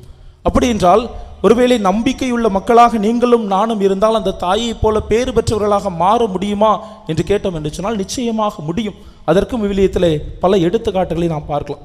முதல்ல, ஒட்டுமொத்த திருவிலியத்தில் நம்பிக்கை என்ற வார்த்தையை கேட்டதும் முதலில் எல்லோரும் சொல்லுகிற ஒரு பெயர் என்ன தெரியுமா? நம்பிக்கையினுடைய தந்தை. யார் அவர்? நம்பிக்கையுடைய தந்தை யாரு? ஆபிரகாம். தொடக்க நூல் 12ஆம் அதிகாரம் 1 முதல் 3 வரையிலான இறை வார்த்தையில் நாம் வாசிக்கிறோம். திடீரென்று கடவுள் ஆபிரகாமை பார்க்கிறார், சந்திக்கிறார், அவரோடு பேசுகிறார். உன்னுடைய தந்தையின் வீட்டை விட்டுவிட்டு, உன்னுடைய இடத்தை விட்டுவிட்டு, உன்னுடைய ஊரை விட்டுவிட்டு, உன்னுடைய இனத்தை விட்டுவிட்டு நான் உனக்கு காண்பிக்கிற ஒரு நாட்டிற்கு செல் என்று சொல்லுகிறார். கொஞ்சம் கூட யோசிக்காமல், கொஞ்சம் கூட கடவுளுடைய வார்த்தையை சந்தேகப்படாமல் ஆபிரகாம் கடவுளை நம்புகிறார். அதனுடைய விளைவு என்ன தெரியுமா? இன்றைக்கு கிறிஸ்தவம், இஸ்லாம், யூதம் என்ற 3 மதங்களில் போற்றுதலுக்குரிய ஒரு மனிதராக இந்த ஆபிரகாம் போற்றப்படுகிறார். ஆபிரகாம் வாழ்ந்து இறந்து கிட்டத்தட்ட 60 தலைமுறைகள் கடந்து அதற்கு பிறகு இயேசு என்ற ஒருவர் பிறந்த பிறகு கூட யூதர்கள் அவரை பார்த்து சொல்லுகிறார்கள், நாங்கள் ஆபிரகாமின் வழி வந்தவர்கள் என்று. எத்தனையோ தலைமுறைகள் தாண்டி, எத்தனையோ காலங்கள், யுகங்கள் கடந்தும் இன்றைக்கும் ஆபிரகாம் என்ற ஒரு மனிதர் நினைத்து பார்க்கப்படுகிறார், போற்றப்படுகிறார், பேறு பெற்றவராக கருதப்படுகிறார் என்று சொன்னால் அதற்கு ஒரே ஒரு காரணம், அவரிடம் இருந்த நம்பிக்கை என்ற பண்புதான். அது மட்டுமல்ல, தொடர்ந்து நாம் பார்த்தோம் என்று சொன்னால் யோசுவா நூலிலே 1 அதிகாரத்திலே ஒரு பெண்ணை பற்றி பார்க்கிறோம். எகிப்திலிருந்து அடிமைகளாக அழைத்து வரப்பட்ட மக்கள், எகிப்தி அடிமைத்திலிருந்து விடுவித்து வெளிக்கொண்டு வரப்பட்ட அந்த இஸ்ரேல் மக்கள் எரிகோ என்ற நாட்டை உரிமையாக்கி கொள்ள போகும்போது இந்த எரிகோவை உளவு பார்ப்பதற்காக முதல்ல 2 ஒற்றர்களை அனுப்பி வைக்கிறார். அந்த ஒற்றர்கள் அங்கே சென்று ராகாபு என்ற ஒரு விலை மகளை சந்திக்கிறார்கள். யோசுவா நூல் 3ஆம் அதிகாரம் 11வது இறைவார்த்தையில் நாம் பார்க்கிறோம். இந்த ஒற்றர்களோடு ராகாபு என்ற அந்த விலை மாது பேசி கொண்டிருந்த போது அவர் சொல்லுவார், விண்ணகத்திலும் மண்ணகத்திலும் உங்கள் கடவுள் யாவையை போல ஒரு பெரிய கடவுள் கிடையாது. எகிப்து நாட்டிலிருந்து நீங்கள் வெளியேறி வரும்போது உங்களுடைய பாதம் நனையாமல் செங்கடலை கடக்கச் செய்தவர் அந்த கடவுள் தான். உங்களை எதிர்த்து எமோரிய மன்னர்களான சீகோனும் ஓகும் வந்தபோது அவர்களை தோற்கடித்து உங்களுக்கு வெற்றியை தந்தவர் இந்த கடவுள் தான். இன்றைக்கு இந்த எரிகோ என்கின்ற நாங்கள் வாழ்கிற இந்த நாட்டையும் உங்களுக்கு உடைமையாக கொடுக்க போகிறவர் இந்த கடவுள் தான் என்று சொல்லுகிறார். அன்புக்குரியவர்களே, அடிப்படையில் ராகாபு ஒரு வேற்றினத்தை சார்ந்த ஒரு பெண். இஸ்ரேல் மக்களை போல யாவே கடவுளை பற்றியோ, அவர் தந்த வாக்குறுதிகளை பற்றியோ, அவர் அவருடைய வாழ்க்கையிலும் வரலாற்றிலும் செய்த பல்வேறு அருஞ்செயல்களை பற்றியோ நிச்சயமாக அந்த பெண்ணுக்கு தெரியாது. அது மட்டுமல்ல, அந்த காலத்தில் பெண்களுக்கு என்று மரியாதையோ மதிப்போ இல்லாத ஒரு சூழல் இருந்தது. அதான் சொல்லுவார்கள், ஒவ்வொரு யூதரும் தன்னுடைய அன்றாட ஜெபத்தில் சொல்லுகிற ஒரு ஜெபத்தில் வரக்கூடிய வார்த்தை இப்படி இருக்குமா: கடவுளே, என்னை ஒரு நாயாகவோ ஒரு பெண்ணாகவோ ஒரு பிற இனத்தானாகவோ படைக்காமல் இருந்ததற்காக இறைவா உமக்கு நன்றி என்று சொல்லி ஜெபிப்பார்களாம். அந்த அளவிற்கு ஒரு நாயை போல, ஒரு பிற இனத்தாரை போல ஒரு பெண்ணை பார்த்து கொண்டிருந்த சமூகம், பெண்ணை பார்த்து கொண்டிருந்த காலம். அப்படிப்பட்ட ஒரு கால சூழலில் வாழ்ந்த ஒரு பெண் வேற்றினத்தை சார்ந்த இந்த இஸ்ரேல் மக்களுக்கு கடவுள் செய்த அருஞ்செயல்களை பற்றி கேள்விப்படுகிறார். அந்த கடவுளை முழுமையாக நம்புகிறார். இஸ்ரேலரே நம்ப தயங்கிய அந்த கடவுளை பற்றி ஒரு அற்புதமான நம்பிக்கையை அவர் அறிக்கையிடுகிறார். அதனுடைய விளைவு என்ன தெரியுமா? அதற்கு பிறகு இந்த உலகத்திற்கு மீட்பர் பிறந்தபோது அவருடைய தலைமுறை பட்டியலில் இந்த ராகாப் இடம் பிடிக்கிறார். மத்தேயு நற்செய்தி முதல் அதிகாரத்திலே 1-16 வரையிலான இறைவார்த்தைகளில் ஆண்டவர் இயேசு கிறிஸ்துவினுடைய மூதாதையர் பட்டியலை பார்க்கும்போது அதிலே வரும் சல்மோனுக்கும் ராகாபுக்கும் பிறந்த மகன் போவாசு என்று ஒரு வாக்கியம் வரும். இந்த உலகத்தை மீட்பதற்காக கடவுள் பிறந்தபோது அந்த கடவுள் பிறக்கின்ற அந்த மூதாதை பட்டியலில் அந்த தலைமுறையில் இந்த ஒரு பெண்ணுக்கு, வேற்றினத்தை சார்ந்த ஒரு விலை மகளுக்கு கடவுள் இடத்தை கொடுத்தார் என்று சொன்னால், இப்படிப்பட்ட ஒரு பேறு பெற்ற பெண்ணாக ராகாபை உயர்த்தினார் என்று சொன்னால் அதற்கு அடிப்படையான ஒரே காரணம் அந்த பெண்ணிடம் இருந்த நம்பிக்கை என்கிற பண்பு. அப்படியே நாம் புதிய ஏற்பாட்டுக்கு கடந்து வேண்டும் என்று சொன்னால் அங்கே யோவான் நற்செய்தி 4ஆம் அதிகாரத்திலே ஆண்டவர் இயேசு செய்த 2வது புதுமையை பற்றி வாசிக்கிறோம். இயேசு செய்த முதல் புதுமை நமக்கு தெரியும் தானே? இயேசு செய்த முதல் புதுமை என்னது? இயேசு செய்த முதல் புதுமை கானா ஊரில் திருமண வீட்டில் தண்ணீரை திராட்சை ரசமாக மாற்றி. அவர் செய்த 2வது புதுமை என்னது? யோவான் நற்செய்தி 4ஆம் அதிகாரத்தில் அதற்கான பதில் இருக்கிறது. அரச அலுவலர் ஒருவருடைய மகனை அவர் குணப்படுத்தியது. இதுதான் கலிலேயாவில் இயேசு செய்த 2வது அரும் அடையாளம் என்று யோவான் நற்செய்தியால் பதிவு செய்கிறார். இதே புதுமையை நாம் மற்ற நற்செய்திகளில், குறிப்பாக மத்தேயு நற்செய்தி 8வது அதிகாரத்திலே வாசித்தோம் என்று சொன்னால், அந்த அரச அலுவலர் ஒரு நூற்றுவர் தலைவன், ரோமை படைப்பிரிவிலே 100 வீரர்களுக்கு தலைமை பொறுப்பிலே இருந்த ஒரு அதிகார். அவருடைய ஒரே மகன் முடக்குவாதத்தால் துன்புறுகிறான். எப்போது வேண்டுமானாலும் இந்த நோயினுடைய தீவிரத்தால் தன்னுடைய உயிரை இழக்க நேரிடும் என்ற ஒரு கடைசி கட்டத்திற்கு வருகிறான். அப்போது இந்த நூற்றுவர் தலைவன் இயேசுவை சந்தித்து தன்னுடைய மகனை குணமாக்க அவர் வீட்டுக்கு வர வேண்டும் என்று அழைக்கிறார். ஆண்டவர் இயேசு கூட்டத்தோடு பேசி கொண்டிருந்தால் வர காலம் தாழ்த்திய போது இந்த நூற்றுவர் தலைவர் சொல்லுவான், ஆண்டவரே, நீர் என்னுடைய வீட்டிற்குள் அடியெடுத்து வைக்க நான் தகுதியற்றவனானால் ஒரு வார்த்தை சொல்லும், என்னுடைய மகன் குணமடைவான் என்று சொல்வான். அன்புக்குரியவர்களே, ஒரு நூற்றுவர் தலைவன், இஸ்ரேல் இனத்தை சாராத ஒரு மனிதன், அவன் பேசிய இந்த வார்த்தைகள் 2000 ஆண்டுகளை கடந்தும் இன்றைக்கும் இந்த கடவுளை நம்புகிற நம்மால் ஒவ்வொரு நாளும் திருப்பலியில் உச்சரிக்கப்படுகின்றன என்று சொன்னால், இவ்வளவு பேரும் பாக்கியமும் இந்த மனிதனுக்கு கிடைத்தன என்று சொன்னால் அதற்கு அடிப்படையான காரணம் ஒன்றே ஒன்றுதான், அவனிடமிருந்த நம்பிக்கை. அதனால் தான் இயேசுவே கடைசியில் வியந்து போய் சொல்லுவார், இஸ்ரேலில் கூட இப்படிப்பட்ட ஒரு நம்பிக்கையை நான் இதுவரை பார்த்ததில்லை என்று. எனவே அன்னை மரியா மட்டுமல்ல, யாரெல்லாம் கடவுள் மீது அசைக்க முடியாத நம்பிக்கை வைத்தார்களோ, அந்த நம்பிக்கையை அறிக்கையிட்டார்களோ, அந்த நம்பிக்கையை தங்களுடைய வாழ்க்கையிலே கடைபிடித்தார்களோ, அவர்கள் எல்லோருமே நற்பேறு பெற்றவர்களாக கடவுளால் உயர்த்தப்பட்டார்கள். அன்னை மரியா தான் கொண்டிருந்த நம்பிக்கையால் நற்பேறு பெற்றவராக உயர்ந்தார் என்று சொன்னால், இப்போது நாம் பார்த்த இந்த நூற்றுவர் தலைவனோ அல்லது இந்த ராகாபு என்ற பெண்மணியோ அல்லது நம்பிக்கையின் தந்தை இஸ்ரேலின் தந்தை ஆபிரகாமோ தாங்கள் கொண்டது நம்பிக்கையால் நற்பெயர் பெற்றவர்களாக உயர்ந்து நின்றார்கள் என்று சொன்னால், அதே நம்பிக்கை நமக்கும் இருக்கிற போது நாமும் நற்பெயர் பெற்றவர்களாக உயர முடியும். அந்த அழைப்பை தான் இன்றைக்கு நாம் கொண்டாடுகிற இந்த திருவிழா, நம்முடைய பாதுகாவலி திவ்ய திருக்கல்யாண மாதா நமக்கு தருகிறார். இப்போது நம்முடைய வாழ்க்கையில் நம்பிக்கை என்பது எந்த அளவுக்கு இருக்கிறது என்று சிந்திப்போம். அன்னை மரியாவுடைய வாழ்க்கையில் நாம் பார்த்தோமே, தன்னம்பிக்கை, பிறர் நம்பிக்கை, இறை நம்பிக்கை என்ற 3 நிலைகளான நம்பிக்கை நம்முடைய வாழ்க்கையில் இருக்கிறதா என்று சிந்திக்க வேண்டும். முதல்ல, இன்றைக்கு இந்த உலகத்தில் நாம் எல்லாம் தன்னம்பிக்கையுள்ள மனிதர்களாக வாழுகிறோமா என்று சிந்தித்து பார்க்க வேண்டும். செய்தித்தாள்களை நாம் திறந்தால் அல்லது சமூக வலைத்தளங்களை, செய்தி தொலைக்காட்சிகளை நாம் பார்த்தால், இன்றைக்கு தன்னால் முடியும் என்ற நம்பிக்கை இல்லாத மக்கள் பெருகிக்கொண்டே இருக்குவதை ஒவ்வொரு நாளும் நடக்கக்கூடிய தற்கொலைகளுடைய புள்ளி விவரம் நமக்கு சொல்லுகிறது. ஒரு தேர்வில் தோல்வியா, ஒரு காதல் தோல்வியா, ஒரு குடும்பத்தில் பிரச்சனையா, ஒரு சிறிய சிக்கலா, இப்படிப்பட்ட ஒரு சிக்கலை கூட தாங்க முடியாமல் தங்களுடைய உயிரை மாய்த்து கொள்ளுகிற மனிதர்களுடைய எண்ணிக்கை இன்றைக்கு சமூகத்தில் அதிகரித்து கொண்டே இருக்கிறது. காரணம், இதற்கு மேல் என்னால் வாழ முடியாது, இந்த பிரச்சனையை தாங்கி என்னால் இனிமேல் இருக்க முடியாது என்று நம்பிக்கை இழக்கிற, அவநம்பிக்கையோடு வாழுகிற ஒரு சமூகம் இன்றைய தலைமுறையில் உருவாகிவிட்டது. அன்புக்குரியவர்களே, ஒரு தேர்வில் தோல்வியடைந்தால் இன்னொரு தேர்வில் வெற்றி பெறலாம் என்ற நம்பிக்கை இல்லை. இந்த இடத்தில் நான் தோற்று போய்விட்டேன் என்று சொன்னால் இன்னொரு இடத்தில் என்னால் வெற்றி பெற முடியும் என்ற நம்பிக்கை இல்லை. இப்படிப்பட்ட மனிதர்கள் அதிகமாகி கொண்டே போகிற ஒரு சமூகத்தில் நீங்களும் நானும் வாழ்ந்து கொண்டிருக்கிறோம் என்று சொன்னால், அன்னை மரியாவை போல என்னால் முடியும் என்ற தன்னம்பிக்கை நமக்கு இருக்கிறதா என்று நம்மை நாமே கேட்டு பார்க்க வேண்டும். அது இந்த நாளில் நம்முடைய தாய் நமக்கு தருகிற முதல் கேள்வி. இரண்டாவதாக, எப்படி அன்னை மரியாள் தன்னோடு வாழ்ந்த பிறரை நம்பினாரோ அதே போல நீங்களும் நானும் நம்மோடு வாழக்கூடிய சக சகோதர சகோதரிகளை, பிறரை நம்புகிறோமா என்று சிந்தித்து பார்க்க வேண்டும். ஒரு ஜென் துறவியை பற்றி சொல்வார்கள். அவர் எப்போதெல்லாம் தன்னுடைய வீட்டை விட்டு வெளியே போகிறாரோ அப்போதெல்லாம் தன்னுடைய வீட்டு கதவை விசாலமாக திறந்து வைத்துவிட்டு போவாராம். எப்போதெல்லாம் வீட்டிற்கு உள்ளே வருகிறாரோ அப்போதெல்லாம் வீட்டு கதவை பூட்டி பத்திரமாக வைப்பாராம். இப்படி அவர் செய்து கொண்டே போன போது ஒரு நாள் அவருடைய சீடர்கள் கேட்கிறார்கள், எதற்காக எல்லோரும் வீட்டை விட்டு வெளியே போகும்போதுதான் வீட்டை பூட்டி வைப்பார்கள், வீட்டிற்கு உள்ளே வரும்போது வீட்டை திறந்து வைப்பார்கள், ஆனால் நீங்கள் இப்படியே மாற்றி செய்கிறீர்களே, தலைகீழாக செய்து கொண்டிருக்கிறீர்களே, எதற்காக என்று கேட்டபோது அவர் சொல்லுவாராம், என்னிடம் இருக்கக்கூடிய ஒரே ஒரு விலை உயர்ந்த செல்வம் என்னது? நான் தான். எனவே இந்த விலையுயர்ந்த பொக்கிஷம் நான் தான். நான் இருக்கும்போது இந்த வீட்டை நான் பூட்டி வைக்கிறேன், நான் இல்லாத போது அங்கே எந்த விலையுயர்ந்த செல்வமும் இல்லை, எனவே வீட்டை திறந்து வைக்கிறேன் என்று சொல்வார்.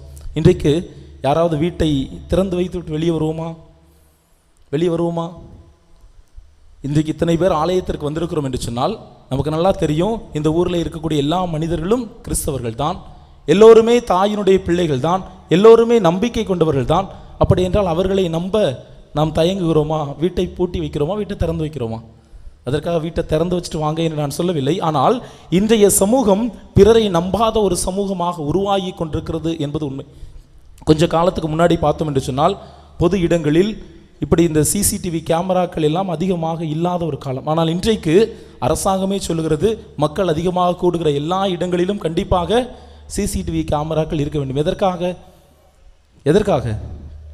யார் எப்போது எப்படி மாறுவார், என்ன நடக்கும் என்பது சாத்தியம் இல்லாத ஒரு சூழ்நிலை, ஒருவரை ஒருவர் சந்தேகப்படக்கூடிய ஒரு வாழ்க்கை. பிறரை நம்பாத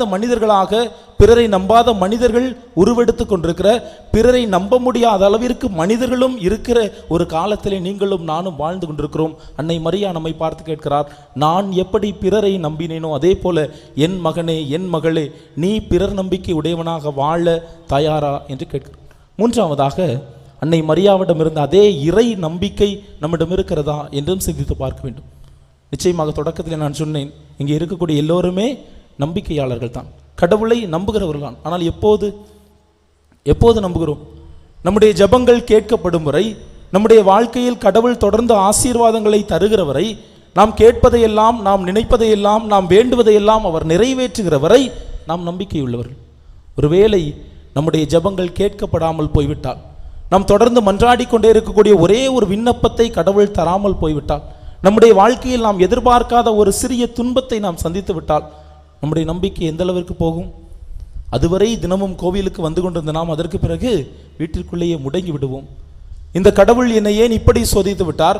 ஒவ்வொரு நாளும் நான் கோயிலுக்கு வந்தேனே, இப்படி இவ்வளவு ஜெபங்கள் செய்தேனே, ஜெபமாலை சொன்னேனே, ஆனால் ஏன் என்னுடைய வாழ்க்கையில இவ்வளவு துன்பங்களை தந்தார் என்று சொல்லி அந்த கடவுளை சந்தேகப்பட ஆரம்பித்து விடுவோம். உண்மையிலேயே இவர் கடவுள் தானா என்ற ஒரு கேள்வியும் நாம் எழுப்ப ஆரம்பித்து விடுவோம். அப்படி என்றால் உண்மையிலேயே நம்மிடம் இறை நம்பிக்கை இருக்கிறதா என்று சிந்தித்து பார்க்க வேண்டும். அன்புக்குரியவர்களே, கடவுள் தனக்கு சொன்னவை நிறைவேறும் என்று நம்பியதால், தன்னம்பிக்கையும் பிறர் நம்பிக்கையும் இறை நம்பிக்கையும் நிறைந்த ஒரு வாழ்க்கையை வாழ்ந்ததால் அன்னை மரியாள் இன்று நற்பேறு பெற்றவராக உயர்ந்து நிற்கிறார். அதே தாயை போல கடவுள் மீதும் பிறர் மீதும் நம்பிக்கை கொண்டவர்களாக வாழ்ந்த பல மனிதர்கள், நம்பிக்கையினுடைய இலக்கணங்களாக எடுத்துக்காட்டுகளாக இருந்த மனிதர்கள் இன்றைக்கு நற்பேறு பெற்றவர்களாக இருக்கிறார்கள். இன்று நாமும் நீங்களும் நானும் இந்த தாயை போல, ஆபிரகாம், ராகாபு, நூற்றுவர் தலைவன் என்ற இந்த நம்பிக்கையினுடைய அடையாளங்களைப் போல நற்பேறு பெற்றவர்களாக மாற வேண்டும் என்றால் நம்பிக்கை என்ற ஒற்றை பண்பை நம்முடைய வாழ்விலே கடைபிடிப்போம். அதன் வழியாக இந்த தாயை போல நற்பேறு பெற்றவர்களாக உயர்வோம். அதற்கான ஒரு உறுதியை இந்த தாயினுடைய திருவிழாவிலே நாம் எடுப்போம். இந்த தாயினுடைய பரிந்துரை வழியாக நம்முடைய நம்பிக்கையில் தொடர்ந்து வளர்வோம். இறைவன் என்றென்றும் வாழ்த்த பெறுவாராக.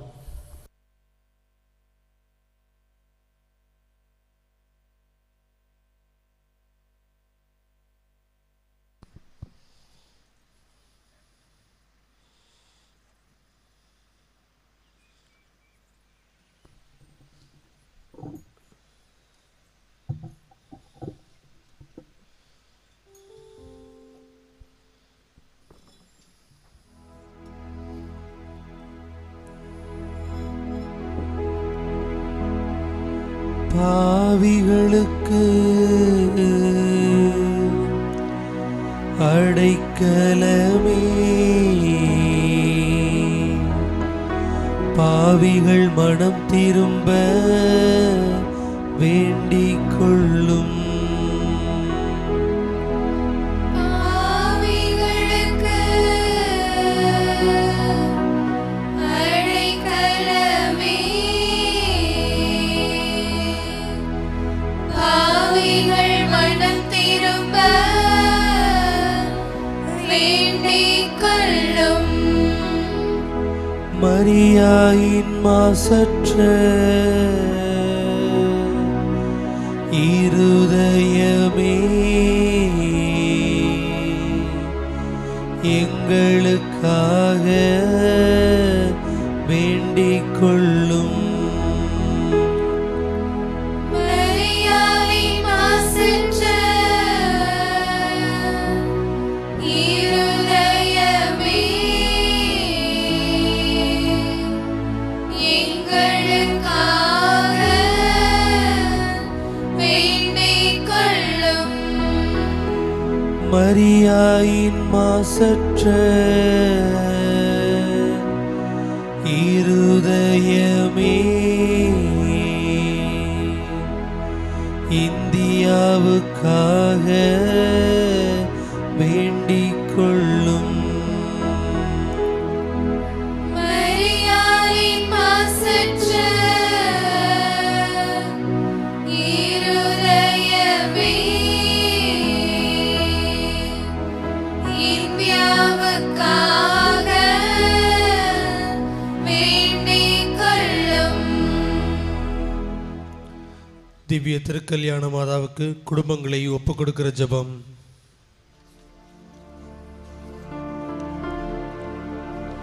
துர்ப்பை நகர் திருத்தலத்தில் மாட்சிமிகு மேலான சிம்மாசனத்தில் அருள் வடிவாய் எழுந்தருளியிருக்கிற திவ்ய திருக்கல்யாண மாதாவே, பரலோக பூலோக அரசியே, ஆறுதலே, பாவிகளின் தஞ்சமே, அருள் தரும் இமயமே, உமது இன்பமான சந்நிதானம் தேடி வந்தோம். உமது திருமுக மண்டலத்தை அண்ணாந்து பார்த்து உம்மை கெஞ்சி மன்றாடுகிறோம். தாயே, உலகில் எங்கள் ஆதரவும் நீரல்லவோ, எங்கள் தஞ்சமும் நீரல்லவோ, எங்கள் சந்தோஷமும் நம்பிக்கையும் பாக்கியமும் நீரல்லவோ. நீர் எங்களுடைய தாயார் என்பதை எங்களுக்கு காண்பியும். பிள்ளைகள் செய்த குற்றங்களை மாதா பாராட்டுவாளோ. உம்மை தேடி வந்த நிர்பாக்கியருக்கு உதவியாயிரும். அழுகிறவர்களை அரவணையும். அல்லல் படுகிறவர்களுக்கு ஆறுதலாயிரும். நீர் இறங்காவிட்டால் எங்களுக்கு வேறு யார் இறங்குவார்? நீர் ஆதரிக்காவிட்டால் எங்களை வேறு யார் ஆதரிப்பார்? நீர் இணையாவிட்டால் எங்களை வேறு யார்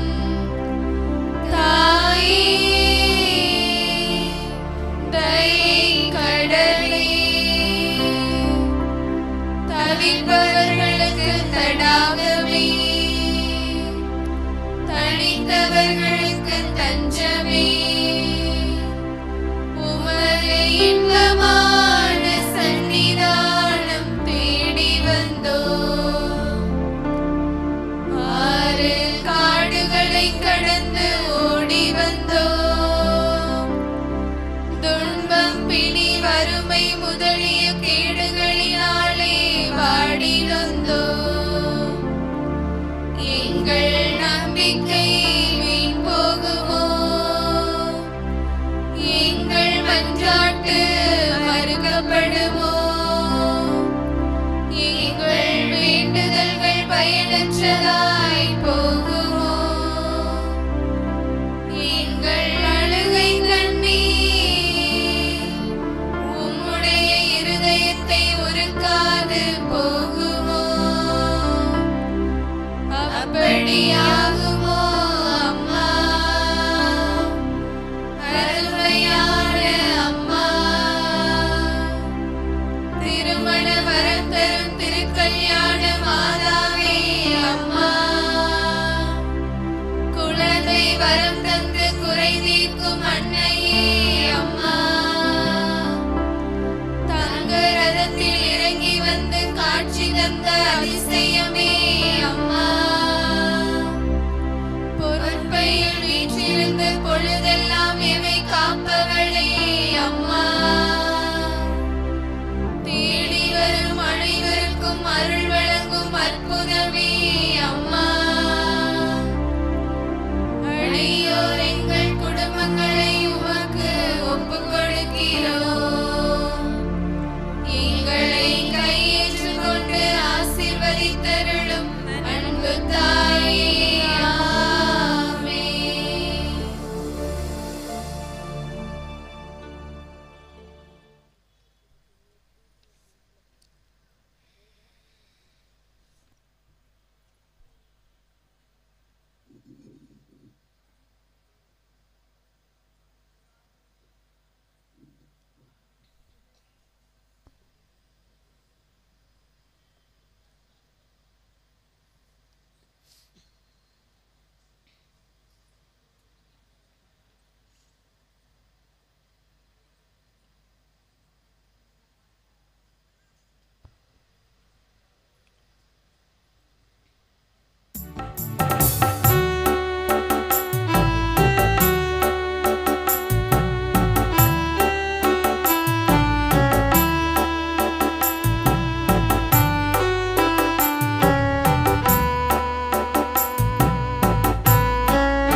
நித்திய ஸ்துதிக்குரிய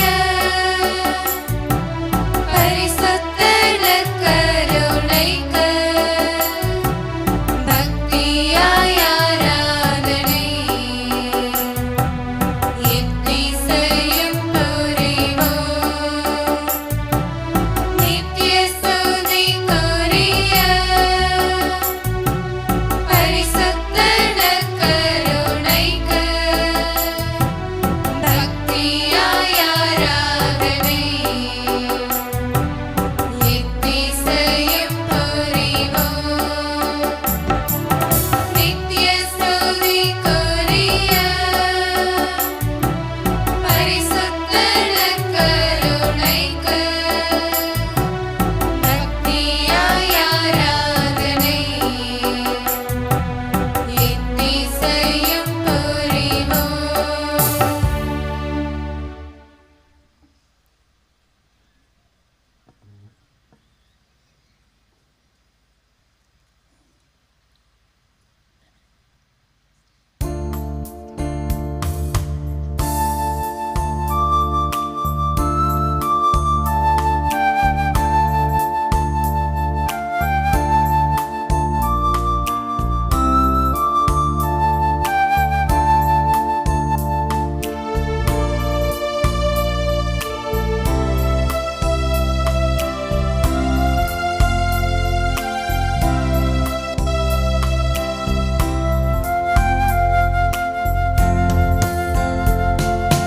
உயிர்த்த என் இறைவன் என்னை தேடி வந்தார். என் நம்பிக்கை பலமானதே,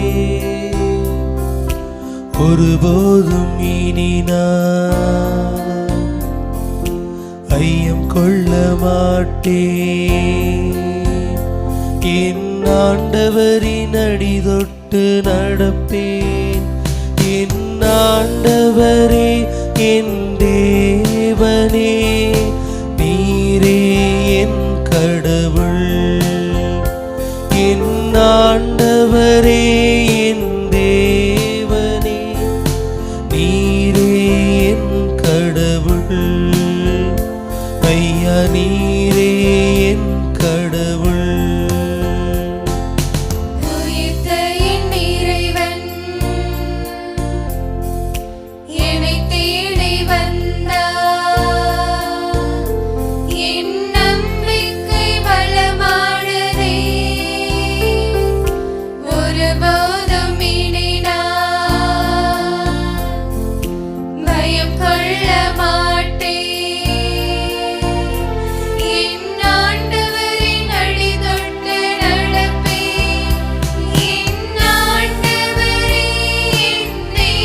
கண்கள் என்ன பாக்கியம் செய்தன கண்டேன் கண்டேன் என் தேவனை கண்டேன்.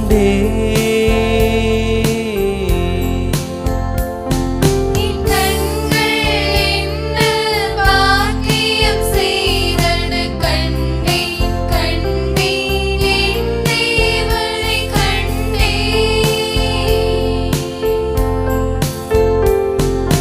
காயத்தழும்பினை தொட்டு பார்த்தேன், விரல்களை அங்கு இட்டு பார்த்தேன். காயத்தழும்பினை தொட்டு பார்த்தேன், விரல்களை அங்கு இட்டு பார்த்தேன். நம்பினேன் நம்பினேன் என் ஆண்டவரை நம்பினேன்.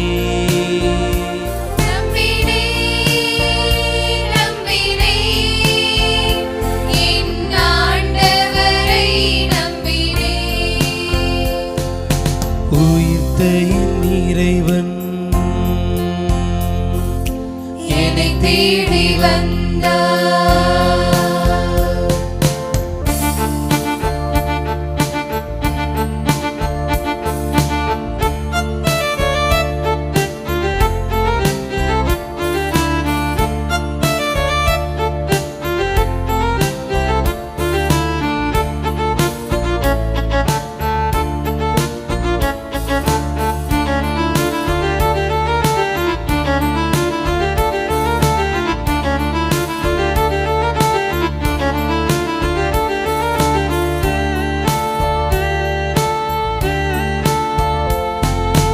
உள்ளத்தில் நான் கண்ட பெருஞ்சோதியை உலகெங்கும் எடுத்துரைப்பேன், ஒளியேற்றுவே.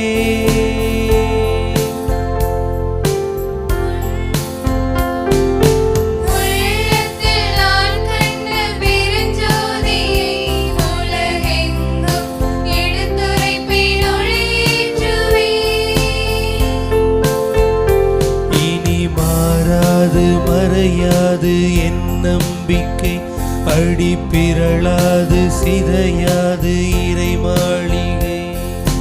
உலகெங்கும் நான் சொல்வேன் நற்செய்தியை, அன்பென்னும் ஆண்டவரின் திருப்பாடலை.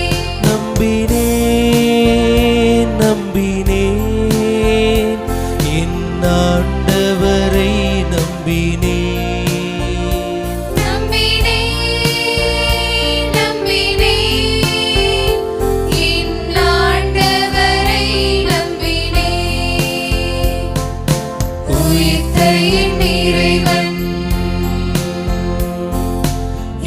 தேடி வந்தார். என் நம்பிக்கை பலமானதே, ஒருபோதும் இனி நான் பயம் கொள்ள மாட்டேன். என் ஆண்டவரின் அடி தொட்டு நடப்பேன்.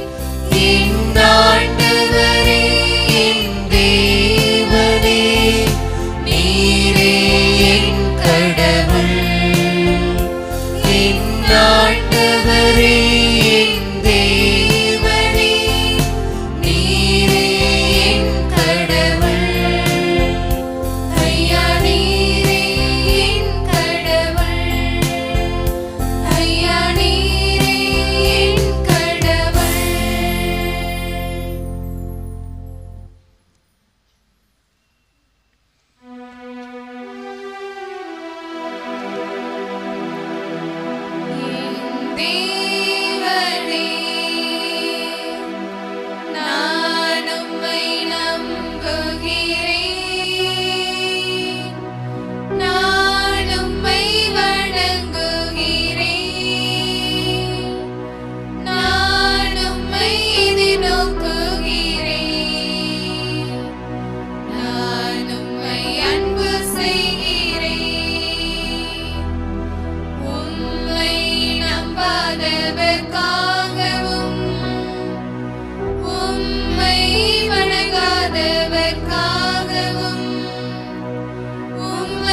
அறியாதவர்க்காகவும் உமது மன்னிப்பை கேட்கிறேன். உமது மன்னிப்பை கேட்கிறேன்.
வாணி நின்று அவர்களுக்கு அப்பமளித்தீரே. இனிமையெல்லாம் தன்னகத்தை கொண்ட அப்பமீதுவே. மன்றாடுவோமாக.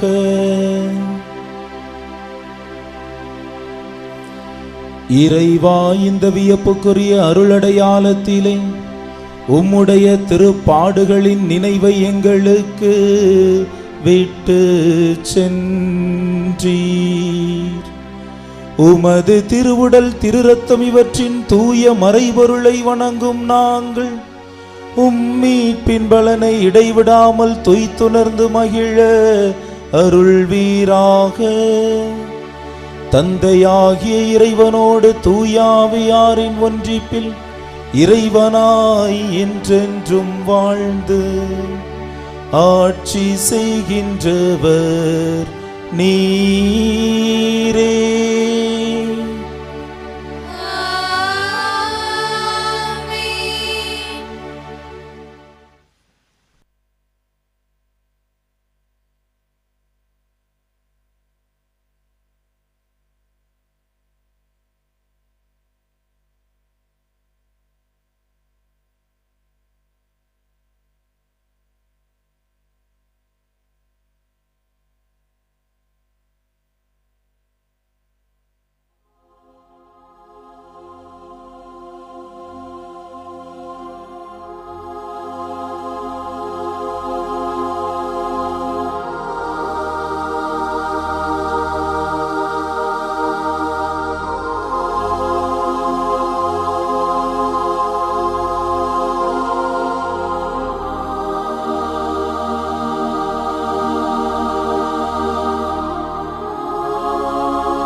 திருக்கல்யாண தாயவள் கனிவோடு காப்பவள். இயேசுக்கே புகழ், இயேசுக்கே நன்றி, இயேசுவுக்கே நன்றி. மரியே வாழ்க, மரியே வாழ்க. திருக்கல்யாண தாயே வாழ்க. திருக்கல்யாண தாயே வாழ்க. திருக்கல்யாண தாயினுடைய அன்பு நிறைந்த பிள்ளைகளை, பாசத்திற்குரிய எனதருமை மக்களை, அன்னையினுடைய 2வது திருவிழாவை பெருமகிழ்ச்சியோடு நாம் கொண்டாடி கொண்டிருக்கிறோம். இந்த நாளிலே நம்பிக்கையால் நற்பெயர் பெற்ற நம் தாய் என்கின்ற இறை சிந்தனையின் அடிப்படையில் இன்று காலை முதல் இவ்வளவு நேரம் வரை நாம் தொடர்ந்து பல்வேறு வழிபாடுகளை முன்னெடுத்து வருகிறோம். இந்த நாளிலே அன்னையினுடைய 2வது திருவிழாவை சிறப்பித்த புனித தேவ சகாயம் அன்பியம், புனித அன்னை தெரசா அன்பியம், புனித ஜான்பால் அன்பியம் என்ற இந்த அன்பிய குடும்பங்களுக்கு இதயம் நிறைந்த நன்றிகளை தெரிவித்துக் கொள்கிறேன்.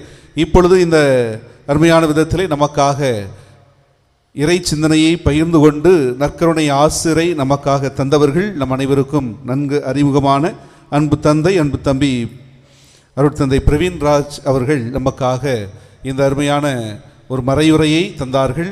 நம்பிக்கையால் எப்படி நம்முடைய தாய் நற்பேறு பெற்றவளாக வாழ்ந்தால் நாம் ஒவ்வொருவரும் எத்தகைய நம்பிக்கையால் நற்பேறு பெற்றவர்களாக முடியும் என்பதை மிக தெளிவாக நம்முடைய இறையியல் பின்னணியோடும் விவிலிய பின்னணியோடு நமக்கு மிகச் சிறப்பாக மறைவுரையாற்றினார்கள்.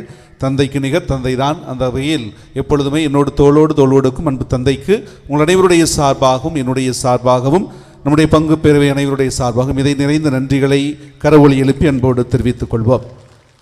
தந்தையர்களின் மேல் திருவிழா காலங்களில் நம்மோடு தான் இருப்பார்கள். இருந்தாலும் தந்தையவர்களுக்கு நன்றி. அதேபோல் அன்பு மக்களே, இன்றைய நாளிலே நவநாள் திருப்பலியாக வந்து சிறப்பித்தவர்கள், திருப்பயணிகள் திருப்பலியிலே 11:30 மணிக்கு நமக்காக வந்து சிறப்பித்தவர்கள் நம்முடைய பொற்பை நகர் பங்கு பெற்றெடுத்த மற்றொரு குழந்தை நவமுதலூர் பங்கு. எனவே இன்று என்னுடைய உடல்நலக் குறைவால் நான் அந்த நேரத்திலே மக்களுக்கு நன்றி செலுத்த என்னால் வர இயலவில்லை. எனவே இருப்பினும் இந்த நேரத்திலே அவர்கள் நம்முடைய அன்பு அழைப்பை ஏற்று அன்போடு வந்து இந்த நாளிலே நம்முடைய திருத்தலத்திலே அன்னையினுடைய பாதத்திலே அவர்களையும் அவருடைய குடும்பங்களை ஒப்புக் கொடுத்து ஜெபித்திருக்கிறார்கள். எனவே திருப்பயணமாக வந்து சிறப்பித்த நவமுதலூர் பங்கு இறைமக்களுக்கும் அவர்களை அழைத்து வந்த அருட்தந்தை திலகராஜா அவர்களுக்கும் அன்பு மக்களை உங்கள் அனைவருடைய சார்பாக, என்னுடைய சார்பாக, நம்முடைய பங்கு பேரவை அனைவருடைய சார்பாகவும் அருட்சகோதரிகள் சார்பாகவும் இதயம் நிறைந்த நன்றிகளை கரவொலி எழுப்பி தெரிவித்துக் கொள்வோம். அன்பு மக்களை, இன்றைய நாளிலே மிக முக்கியமான ஒன்று, ஏறக்குறைய 10 பங்குகளுக்கு மேல் இந்த நாளில் நமக்கு வருகை தந்து தென்மண்டல இளைஞர்களுக்கான பங்கு அளவிலான நடன போட்டியில் பங்கு விடுகிறார்கள். எனவே இதை நம்முடைய திருத்தல பங்கு, பொற்பை நகர் திருத்தல பங்கும் நம்முடைய தென்மண்டல இளைஞர் கத்தோலிக்க இளைஞர் இயக்கமும் இணைந்து இந்த நடன போட்டியை நடத்துகிறோம். எனவே ஏறக்குறைய 10 பங்குகளுக்கு மேல் இந்த நாளிலே நம்முடைய மண்ணிலை வருகை தந்திருக்கின்றார்கள். எனவே அந்த கலை நிகழ்ச்சிகளானது உடனடியாக தொடங்குகிறது. எனவே இப்பொழுது மணி 8:45 மணிக்கு நாம் அந்த நிகழ்ச்சிகளை தொடங்குவோம். சரிதானா? அதனால் வீட்டில் போய் சீக்கிரம் சாப்பிட்டுட்டு உடனே வந்துடணும். குறிப்பாக இறைவணக்கம் பாடக்கூடிய பாடகர் குழுவினர் அங்கே சரியான நேரத்தில் இருக்குமாறு அன்போடு கேட்டுக்கொள்கிறேன். நேற்றைய நாளிலே அவர்கள் பாடகர் குழுவிலிருந்தும் இன்னிசை நிகழ்ச்சி வைத்திருக்க வேண்டும். ஆனால் இந்த நாளுக்காக அவை ஒத்திவைக்கப்பட்டிருக்கிறது. எனவே இன்றைய நடைபெறக்கூடிய அந்த நடனப் போட்டிகளோடு இணைத்து அந்த இன்னிசை நிகழ்ச்சியும் நடைபெறும். எனவே அனைத்து மக்களும் வந்திருந்து நம்முடைய ஊரிலிருந்தும் 2 அணிகள் இளைஞர்கள் சார்பாக, தொன்போஸ்கோ இளைஞர் இயக்கத்தினுடைய சார்பாக ஒரு அணியும், அதே வேளையில் அமலணி சபையின் சார்பாக ஒரு அணியும் பங்கெடுக்க இருக்கிறது இந்த நடனப் போட்டியில். எனவே இந்த நாள் போட்டி நடனம் மிகச்சிறப்பாக நடைபெறும். வெளியிலிருந்து பங்குகள் மட்டுமல்ல, நடுவர்கள் வந்திருக்கிறார்கள். அவற்றை நடத்தி தருவதற்காக நம்முடைய முன்னாள் தோழமை தந்தை அருட்தந்தை ஜேசுராஜ் அவர்கள் வந்திருக்கிறார்கள். எனவே இந்த நிகழ்வானது சிறப்பானது ஒன்றாக அமையும். எனவே அனைத்து மக்களும் உரிய நேரத்திற்கு வருகை தருமாறு உங்களை அன்போடு கேட்டுக்கொள்கிறேன். ஏனென்றால் நடன போட்டிகளை முடித்துவிட்டு நம்முடைய பிள்ளைகள் மற்ற அந்த பங்குகளிலிருந்து வந்திருக்கக்கூடியவர்கள் அவருடைய பங்குகளுக்கு அவர்கள் செல்ல வேண்டும். எனவே தயவு செய்து அன்பு மக்கள் உரிய நேரத்தில் வந்து கூடுமாறு உங்களை அன்போடு கேட்டுக்கொள்கிறேன். அன்பு மக்களை, நாளைய நாள் அன்னையினுடைய 3வது திருவிழா. நாளைய நாள் கடவுளை நினைந்து கலிகூர்ந்த நம்முடைய தாய் என்கிற இறை சிந்தனை அடிப்படையில் சிந்திக்கின்றோம். நாளைய நாளிலே திரியாத்திரையை திருப்பலியாக வந்து சிறப்பிக்கக்கூடியவர்கள் புனித செபஸ்தியார் அன்பிய இறைமக்கள், புனித அந்தோனியார் அன்பிய இறைமக்கள், புனித பிரகாசியம்மாள் அன்பிய இறைமக்கள் அவர்கள் இணைந்து நாளைய நாளை சிறப்பிக்கின்றார்கள். நாளைய நாளிலே முற்பகல் 11 மணிக்கு திருச்செபமாலையும், அதனைத் தொடர்ந்து 11:30 மணிக்கு திருப்பயணிகளுக்கான திருப்பலியும் நடைபெறும். திருப்பலியை சிறப்பிக்கக்கூடிய வரக்கூடிய பங்குகள் நாளைய நாளிலே வள்ளியூர் பங்கு, அணைக்கரை பங்கு, பூச்சிக்காடு பங்கு, செட்டிவிளை பங்கு மற்றும் பார்புரமால் புறத்தைச் சேர்ந்த பங்கு இறைமக்கள் நாளைய நாளிலே வந்து சிறப்பிக்கிறார்கள். எனவே அன்பு மக்கள், நாளைய நாளில் இந்த மக்களை வரவேற்க கூடுமாறு அன்போடு கேட்டுக்கொள்கிறேன். அன்பு மக்களே, நாளைய நாளிலே கலை விருந்தாக இரவு 8 மணிக்கு பொற்பை தொடக்க பள்ளிகள் என்னுடைய ஆண்டு விழா நடைபெறும். எனவே நாளை நம்முடைய தொடக்க பள்ளியினுடைய ஆண்டு விழா நாள். எனவே அன்பு மக்கள் அதற்கு ஏற்ற வகையில் தக்க தயாரிப்புகளை செய்திடுமாறு அன்போடு கேட்டுக்கொள்கிறேன். காலை 10 மணிக்கு கொடிமரக்குழு மற்றும் தேர்க்குழுவிற்கான சிறப்பு கூட்டம் பங்குத்தந்தையினுடைய தலைமையிலே பங்குத்தந்தையினுடைய இல்லத்தில் நடைபெறும். நாளை காலையில் 10 மணிக்கு கொடிமரக்குழு மற்றும் தேர்க்குழு கூட்டமானது பங்குத்தந்தையினுடைய தலைமையில் பங்குத்தந்தையினுடைய இல்லத்தில் வைத்து நடைபெறும். எனவே தேர்க்குழுவினர் தவறாது வந்து ஒன்று கூடுமாறு உங்களை அன்போடு கேட்டுக்கொள்கிறேன். அனைவருக்கும் நன்றி, அனைத்திற்கும் நன்றி. காட் பிளஸ் யூ ஆல் அனைவரும். அதே நேரத்தில் இப்பொழுது உங்களுக்கு மறையுறையிலிருந்து கேள்விகள் கேட்கப்படுகிறது. அன்புக்குரியவர்களே, நேற்றைய நாள் மறையுறையிலிருந்து கேட்கப்பட்ட கேள்விகள்: இஸ்ரேல் மக்களின் வழக்கப்படி ஒரு அடிமை எத்தனை ஆண்டுகள் அடிமையாக வேலை செய்ய வேண்டும்? எத்தனை ஆண்டுகள்? 7 என்பது சரியான பதில். இரண்டாவது கேள்வி: கானா ஊர் எதற்கு பெயர் பெற்ற ஊர்? திராட்சை ரசம். மூன்றாவது, நகோமியின் 2 மருமகள்களுடைய பெயர்கள் என்ன? ஓர்பா, ருத்து. பாடகர் குழுவினர் சிறப்பாக பதில் எழுதி போட்டிருப்பார்கள் என்று நம்புகிறேன். அதே போலவே அங்கிருந்தும் நிறைய பேர் எழுதி போட்டிருக்கீர்கள். எத்தனை பேர் எழுதி போட்டீங்க தெரியுமா? நேற்றைய நாளில் மொத்தம் 176 பேர் இந்த போட்டியிலே கலந்து கொண்டிருக்கிறீர்கள். பாராட்டுகள். இந்த 176இல் 64 பேர் கொஞ்சம் தவறுதலாக பதில்கள் எழுதியிருக்கிறீர்கள். எனவே சரியாக பதில் எழுதியவர்கள் மற்றும் 112 பேர். பாராட்டுகள். 112 பேருக்கும் வாழ்த்துக்கள். அவர்களில் இப்போது பரிசுக்குரிய 3 பேரை நாம் தேர்ந்தெடுக்கிறோம்.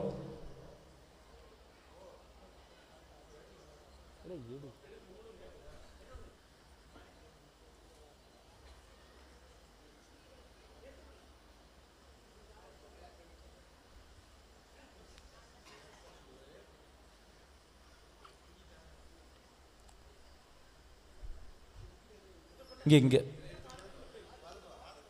அன்புக்குரியவர்களே, வினாடி வினா போட்டியினுடைய குழுக்கள் விதிமுறைகள் எல்லாம் உங்களுக்கு தெரியும். எத்தனை பேருக்கு பரிசு? ஒரு நாளைக்கு எத்தனை பேருக்கு பரிசு? 3 பேருக்கு பரிசு. ஒரு முறை பரிசு வாங்கியவருக்கு மறுபடியும் வாய்ப்பு உண்டா? கிடையாது. ஒரு குடும்பத்திலிருந்து எத்தனை பேருக்கு பரிசு? ஒருத்தருக்கு. அப்போ இன்னைக்கு 3 பேருக்கு பரிசு கொடுத்துருவோம். நாளையிலிருந்து எடுக்கும்போது ஒருவேளை அவர்கள் ஏற்கனவே பரிசு பெற்றவர்களாகவோ அல்லது ஏற்கனவே பரிசு பெற்ற குடும்பத்திலோ இருந்தால் என்ன செய்யணும்? யார் ஸ்டாப் பண்ணணும்? நீங்கள் தான் ஸ்டாப் பண்ணணும். சரியா? இப்போது முதல் அதிர்ஷ்டசாலி டி கள்ளிகுளத்தை சார்ந்த டியா. டி கள்ளிகை டியா. மன்னிக்கவும், ஒரு நாளைக்கு எத்தனை பேருக்கு பரிசு? 10 பேருக்கு பரிசு. சரியா? சரி. அடுத்ததாக சாத்தான் குளத்தை சார்ந்த ஷெரின். வெளியூர்காரங்களுக்கா பரிசு கிடைக்குது? கள்ளிகை டியா, சாத்தான்குளம் ஷெரின். மூன்றாவதாக பொற்பை புனித பவுலடியார் அன்பியம் டி ஜூலியட். பவுலடியார் அன்பியம் டி ஜூலியட்.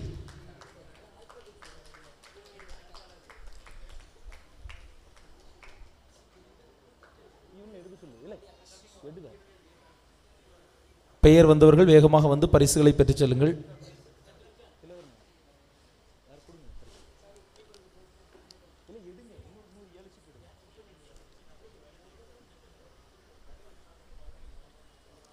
நான்காவது வெற்றியாளர் தந்தை புனித வளனார் அன்பியத்தை சார்ந்த ஜெஸ்லின் விஜோ. ஜெஸ்லின் விஜோ, தந்தை புனித வளனார் அன்பியம். ஐந்தாவது பேய்க்குளத்தை சார்ந்த ஏ ஜெஸ்மின் மலர்விழி. பேய்க்குளம் ஏ ஜெஸ்மின் மலர்விழி. ஆறாவது கொழுந்தட்டை சார்ந்த ஜே எஸ்தர் ராணி பிரபு. ஆறாவது கொழுந்தட்டை சார்ந்த ஜே எஸ்தர் ராணி பிரபு. ஏழாவது வெற்றியாளர் புனித மரியன்னை அன்பியத்தை சார்ந்த செசிலி தேவ கல்யாணி. மரியன்னை அன்பியத்தை சார்ந்த செசிலி தேவ கல்யாணி. எட்டாவது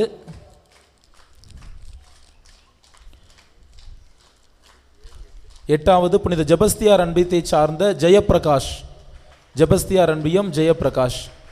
ஒன்பதாவது பரிசுக்குரிய வெற்றியாளர் மீண்டும் புனித பவுலடியார் அன்பியத்தை சார்ந்த அசிலிகா ஜெரி. அசிலிகா ஜெரி.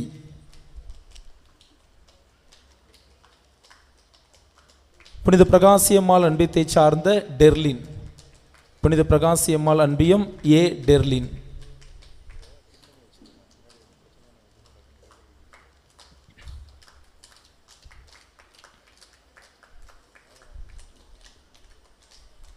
பரிசுக்குரியவர்கள் வேகமாக வந்து பரிசுகளை பெற்றுச் செல்லுமாறு கேட்டுக்கொள்கின்றோம். சரியாக பதில் எழுதிய 112 பேருக்கும், போட்டியில் கலந்து கொண்ட 176 பேருக்கும், சரியான விடை எழுத முயன்று தோற்றுப்போன 64 பேருக்கும், பரிசுகளை பெற்ற 10 அதிர்ஷ்டசாலிகளுக்கும் பாராட்டுகள். இப்போது இன்றைய மறையுரையிலிருந்து 3 கேள்விகள், மிக மிக எளிதான கேள்விகள் தான். சரியா? முதல் கேள்வி, நம்பிக்கை என்பது ஒரு மனிதனுடைய வாழ்க்கையில் 3 நிலைகளில் இருக்க வேண்டும். 3 வகையான நம்பிக்கை, அது என்ன? ஒவ்வொரு மனிதனும் தன்னுடைய வாழ்வில் கொள்ள வேண்டிய 3 வகையான அல்லது 3 நிலைகளில் அமைந்த நம்பிக்கைகள் என்னென்ன? இரண்டாவது கேள்வி, கபிரியேல் தூதர் அன்னை மரியாவை சந்தித்த போது அன்னை மரியாவுக்கு எத்தனை வயது? கபிரியேல் தூதர் அன்னை மரியாவை சந்தித்த போது அன்னை மரியாவுக்கு எத்தனை வயது? மூன்றாவது கேள்வி, விவிலியத்தில் நம்பிக்கையினால் நற்பேறு பெற்றவர்களாக இன்றைய மறையுரையில் சுட்டிக்காட்டப்பட்ட 3 பேர் யார்? நம்பிக்கையினால் நற்பேறு பெற்றவர்களாக அன்னை மரியாவை தவிர இன்றைய மறையுரையில் சுட்டிக்காட்டப்பட்ட 3 பேர். பழைய ஏற்பாட்டிலிருந்து 2 பேர், புதிய ஏற்பாட்டிலிருந்து 1. யார் அந்த 3 பேர்? மீண்டும் கேள்விகள். முதல் கேள்வி, நம்பிக்கையினுடைய 3 நிலைகள் அல்லது 3 வகைகள் என்ன? இரண்டாவது கேள்வி, கபிரியேல் தூதரை சந்தித்த போது அன்னை மரியாவுக்கு எத்தனை வயது?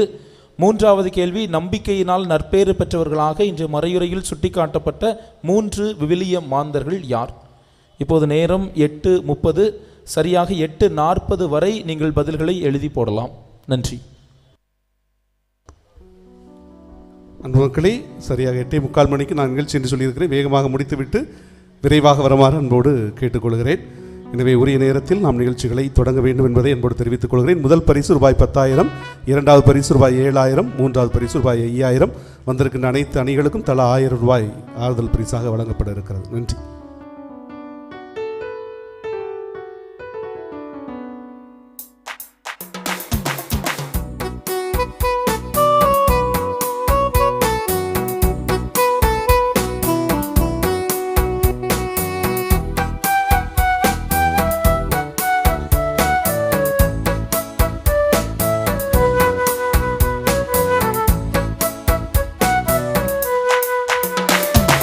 கரமுடியாய்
தந்தை மகன் தூய் ஆவியாரின் பெயராலே ஆமென்.